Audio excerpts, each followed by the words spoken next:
Biology का lesson number 9 जिसका part 3 पढ़ेंगे। लास्ट वीडियो में अपने पार्ट इसका सेकंड पढ़ा था, जिसमें अपने क्या निमेटोड यानी सूत्रकृमि की स्ट्रक्चर के बारे में पढ़ा कि किस प्रकार से इसकी संरचना होती है, कौन कौन से इसमें अंग पाए जाते हैं, उसके बारे में पढ़ा।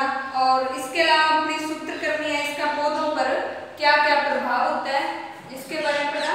आज इस वीडियो में अपने जो संघ सूत्रकृमि है, सूत्रकृमि को संघ निमेटोड में रखा गया है, तो निमेटोड संघ का वर्गीकरण कैसे होता है अपने इसके बारे में इस वीडियो में पढ़ेंगे। तो संघ निमेटोड, संघ यानी फाइलम, सूत्रकृमि कौन से संघ में आता है? निमेटोड संघ में आता है। निमेटोड संघ को दो वर्गों में बांटा गया है, सेसरनेसिया और एडिनोफोरिया।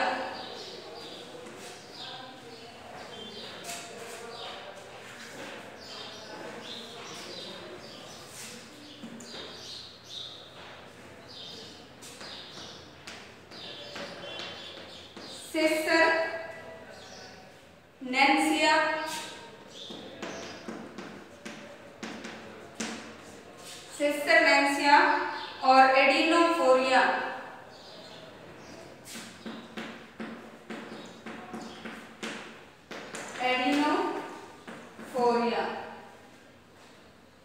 सेसरनेसिया और एडिनोफोरिया। सेसरनेसिया के दो गण हैं जिसे टाइलेकिडा और डोरेलिमिडा में बांटा गया है। इसके दो गण हैं, गण कौन कौन से? टाइलेकिडा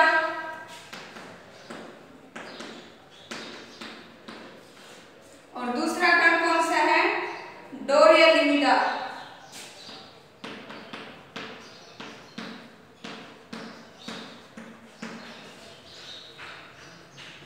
टाइलेकिडा गण के आगे कुल कितने? 3 बांटे गए। टाइलेकिडा को 3 कुलों में बांटा गया है। वो तीनों कुल कौन कौन से हैं? जिसमें अधिकुल टाइलेकोइडा, अधिकुल है इसका टाइलेकोइडिया,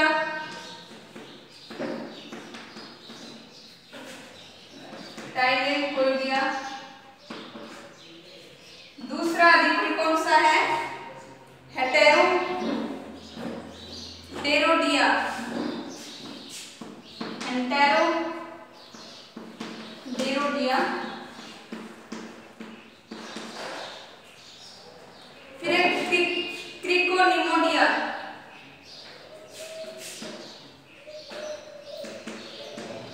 क्रिकोनिमोडिया। ये इनके अधिकुल हैं कौन से गण के? जैसे टाइलेकिडा गण है, इसके 3 अधिकुल हैं, टाइलेकोनिमोडिया, हेटेरोडेरोडिया और क्रिकोनिमोडिया। और इसके अलावा जो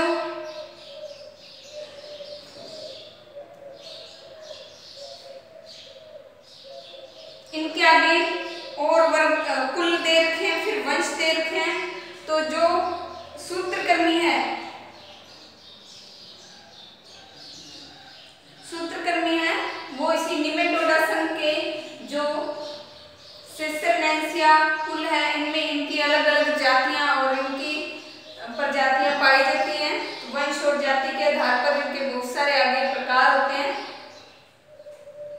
तो ये इसका इतना वर्गीकरण नोट करेंगे क्योंकि आगे इनके उपभाग और उदाहरण आगे एग्जाम्पल दिए हुए हैं।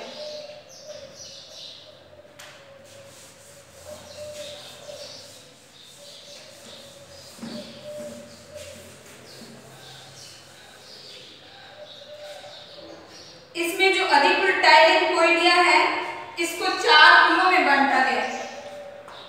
फर्स्ट है जो अधिकुल टाइलेकोइडिया,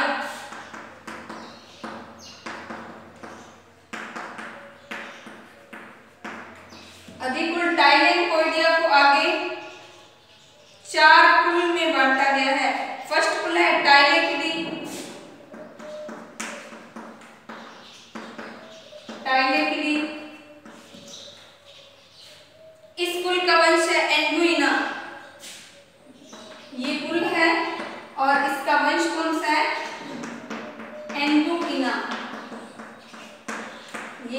वंश है। सेकंड है होलोलेमिनी कुल।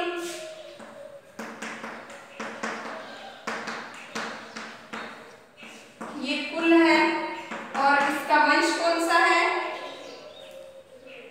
होप्लोलेमिनी और होप्लोलोम्स वंश है इसका, होप्लोलोम्स वंश। फिर 3 नंबर है कुल टाइलिनकोरा हिनकिडी।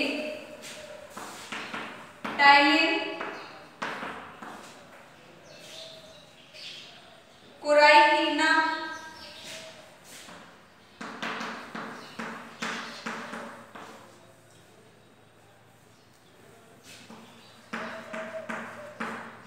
इसके बाद इसका वंश कौन सा है? टाइलिनकोराइनिकस। ये कुल है और इसका वंश टाइलिनकोरिनिस।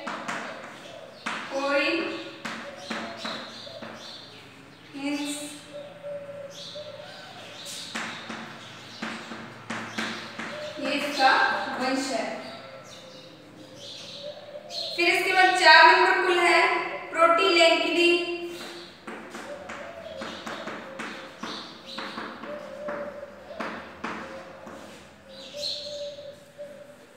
और आगे इसका वंश है प्रोटीलैंकस।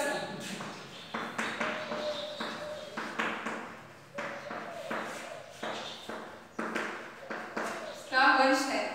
तो ये अधिकुल है जो टाइलिनकोइडिया, इसके आगे कुल और वंश हैं इनके 4।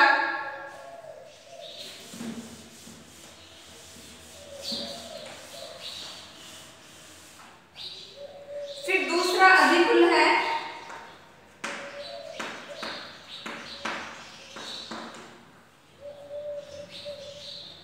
हेंटेरोडेरोनिया। हेंटेरोडेरोनिया। अब इसके कुल और वंश हैं वो 2 हैं।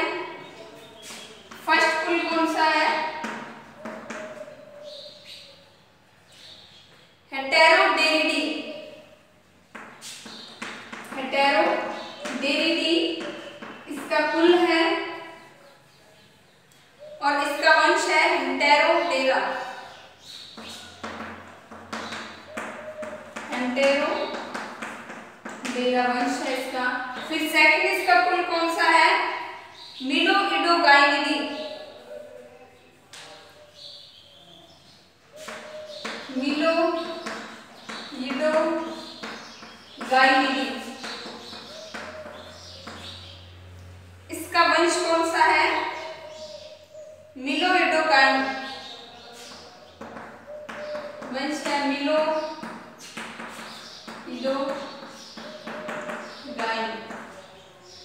ये है एंटेरोडेरिया कुल के। फिर आगे तीसरा अधिकुल है क्रिकोनिमोडिया। क्रिकोनिमोडिया। तो क्रिकोनिमोडिया अधिकुल है। इसके कुल कितने? 2 हैं। फर्स्ट कुल क्रिकोनिमेटिडी। क्रिकोनिमेटिडी वंश है प्रेटिलेंकस। प्रेटिलेंकस। 2 नंबर कुल कौन सा है? टाइलिनकुनी।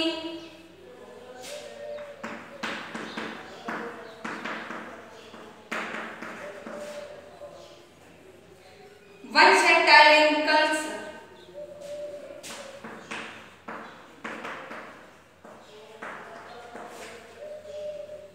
तो ये जो अधिकुल थे उनके कुल और वंश हैं इतने।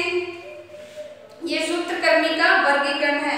अब जो सूत्रकर्मी है ये कुछ फसलों में रोग भी उत्पन्न करता है, जैसे इसके कारण गेहूं का मोलिया रोग है, सब्जियों का जड़ ग्रंथि रोग है,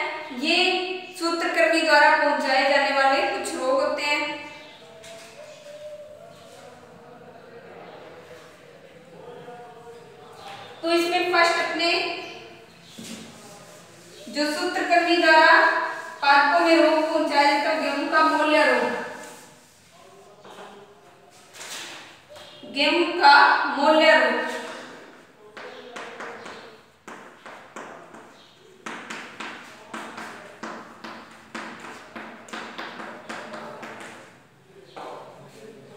तो गेहूं का मोलिया रोग सबसे पहले कहां पर, जर्मनी के वैज्ञानिक जे.जी. पोहन ने 1874 में इसकी खोज की थी मोलिया रोग की। यह राजस्थान में सिक्कर, जयपुर, अलवर, पाली, चित्तौड़गढ़ जितने भी मतलब जहां पर गेहूं की कृषि की जाती है उन जिलों में यह मोलिया रोग पाया जाता है। इस रोग के लक्षण क्या हैं? इस रोग के लक्षण में सबसे पहले तो खेत में जब पौधे 1 से 2 माह के होते हैं तब इसके लक्षण प्रकट होते हैं। पौधे के 1 से 2 माह के होने पर लक्षण प्रकट होते हैं। अब इसके लक्षण में फर्स्ट स्टेप, खेत में पौधे भिन्न भिन्न समूह में छोटे और बड़े दिखाई देते हैं। पौधे भिन्न भिन्न समूह में छोटे व बड़े दिखाई देते हैं।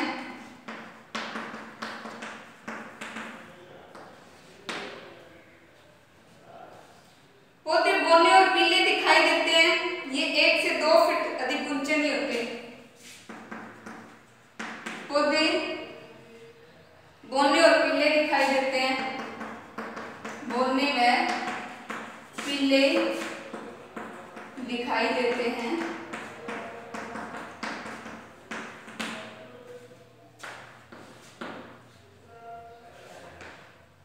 और 1 से 2 फीट ऊंचे नहीं होते और कल्ले भी कम निकलते हैं।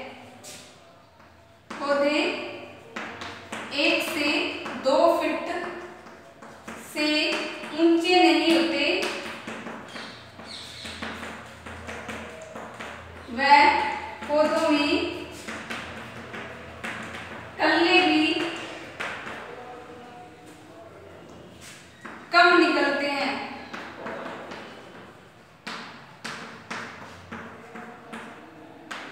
फिर 4 नंबर है,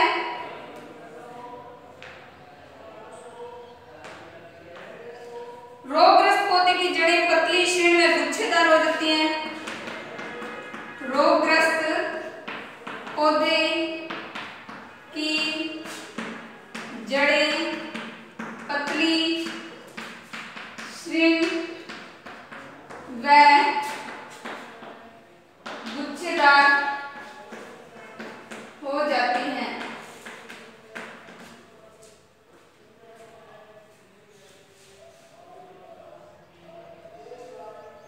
ये प्रारंभ में श्वेत होती है और बाद में परिपक्व होने पर भूरी दिखाई देती हैं।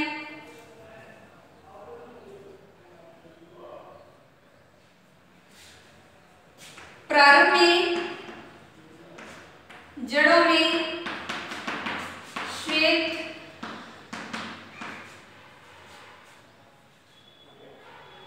पुट्टिका चमकीली मादा सूत्रक्रम में दिखाई देते हैं। श्वेत पुट्टिकीय चमकीली मादा सूत्रक्रम में दिखाई देती है।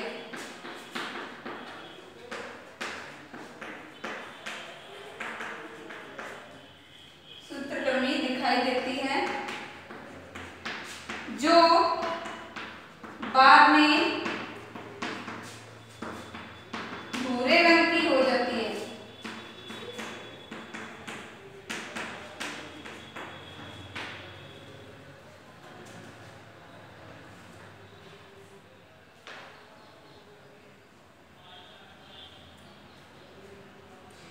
रोग की गंभीर अवस्था में,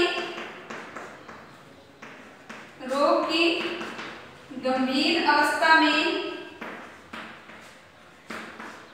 बालियों में दाने नहीं बनते हैं। बालियों में